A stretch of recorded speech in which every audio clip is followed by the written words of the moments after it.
Indépendance totale. 7h, 10h sur Radio Courtoisie, ligne droite, Corentin Périni. Et nous sommes mercredi, et le mercredi, vous le savez, c'est l'heure de la chronique de Lisa Kamen. Bonjour Lisa Kamen. Bonjour Corentin. Alors aujourd'hui, vous voulez nous parler donc de l'éducation sexuelle, notamment ces associations qui veulent rendre effective l'éducation sexuelle à l'école. Oui, alors il y a des associations qui veulent rendre l'éducation sexuelle encore plus effective à l'école, parce que l'éducation sexuelle est dans les programmes depuis longtemps. Monsieur Papendiaï a même allongé la durée d'enseignement de l'éducation sexuelle à l'école pour que les élèves, dès le CP, je crois, aient 3 séances chaque année.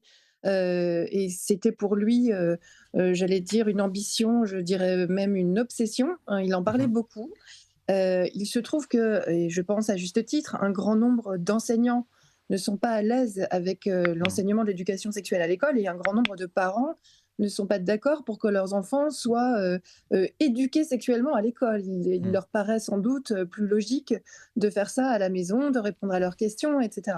Alors, on est bien d'accord que s'il s'agit d'expliquer à des jeunes femmes de 14 ans comment ne pas tomber enceinte, on peut envisager d'enseigner ça à l'école. Mais quand il s'agit de parler de transsexualité ou d'identité de genre à des élèves de 6 ans, je pense qu'à juste titre, les parents se posent des questions. Et le problème, c'est qu'en fait, cette éducation sexuelle, comme les enseignants ne sont pas capables ou ne souhaitent pas la faire directement, est souvent délivrée par des associations qui sont référencées par l'éducation nationale, et qui sont des associations très actives, très activistes dans les domaines de la défense des LGBT, dans le domaine de l'éducation à la théorie du genre, des associations qui autrefois avaient des objectifs sans doute bien plus, bien plus neutres. Je pense au planning familial. Autrefois, le planning familial, c'était vraiment fait pour aider à la maternité.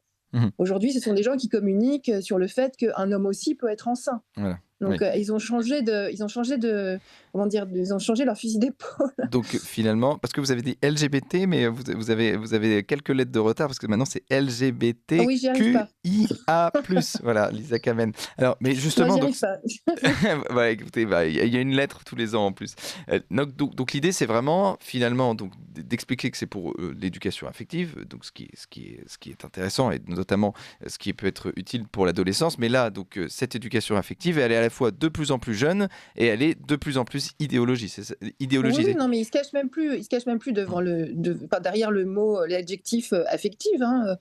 J'ai vu plusieurs articles passer, et je crois que c'est très assumé, le fait que ce soit de l'éducation sexuelle. C'est pas ça qui leur pose problème. D'autre part, il faut quand même se dire que c'est du temps passé par les enfants, même si ça ne représente que 3 heures, 3 séances par an. C'est pas forcément. Moi, je l'ai vécu en classe. Il y a des associations qui sont venues dans ma classe l'année dernière, il y a 2 ans. Ça dure pas 1 heure, ça dure un après-midi complet. Ça a même, je crois, pris une matinée et un après-midi. Les enfants étaient séparés entre garçons et filles. Ça demande une organisation importante. Il faut quand même savoir que l'école aujourd'hui a du mal à instruire les élèves. Donc, avant d'aller les éduquer à l'affectivité ou à la sexualité, je pense qu'il y a beaucoup de temps à passer pour leur apprendre leur langue, les mathématiques, etc. Et Donc, il y a le côté idéologique qui est très gênant, et puis il y a le fait que ça prenne du temps sur le reste. Et puis il y a aussi le côté, est-ce que l'école, est-ce que c'est son rôle justement ou est-ce que c'est le rôle de Tout la à fait. famille? C'est-à-dire que ce sont des sujets intimes, est-ce que ce ne seront pas justement à la famille de développer, enfin d'élever leurs enfants sur ces thèmes d'affectivité et de la sexualité? Oui, mais comme la France est incapable de faire face à des phénomènes identitaires, tels que, l'inégalité que subissent les petites filles dans les familles musulmanes, par exemple. Mmh. Elle est incapable, de faire face à ce phénomène-là, à l'échelle de la société entière. Elle pense sans doute, enfin l'État français pense sans doute qu'en faisant de l'éducation sexuelle à l'école, on va encourager, l'égalité entre les garçons et les filles, ce qui, Mmh. au départ, est plutôt une noble ambition. Mmh. Mmh. Le problème, c'est que c'est récupéré par des gens qui en font autre chose. Oui, Hein, c'est parce ça. que s'il s'agit d'éduquer les filles et les garçons de la même façon, de faire en sorte que les garçons respectent mieux les petites filles, etc., pourquoi pas? Le problème, c'est que c'est dévoyé. Oui, c'est ça. Et donc, c'est voilà, un prétexte pour divulguer donc, une idéologie LGBTQIA+. Voilà, Bon comme ça, on a courage. toutes les lettres.